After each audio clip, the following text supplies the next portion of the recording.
Anak sulung dan anak kedua Ahmad Dhani, Al-Ghazali dan juga Ar-Rumi resmi menjadi kader Partai Gerindra. Keduanya langsung diperkenalkan oleh Ketua Umum Partai Gerindra, Prabowo Subianto. Prabowo Subianto memperkenalkan langsung Al dan El bersama dengan Muhammad Iriawan atau Iwan Bule saat konferensi pers usai rapat koordinasi di kediaman Prabowo Jalan Kertanegara, Jakarta Selatan, Kamis malam. Ayah Al dan El, musisi Ahmad Dhani, turut hadir dalam rakor dan saat konferensi pers.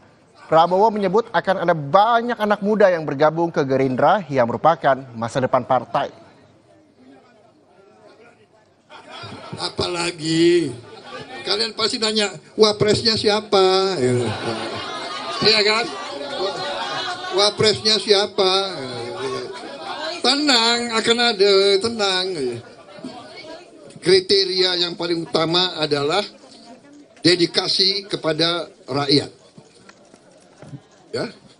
Kemudian komitmen kepada Pancasila dan Undang-Undang Dasar 45, NKRI, Bhinneka Tunggal Ika, persatuan, tentunya kapasitas, ya. Kemudian kredibilitas dan integritas, ya.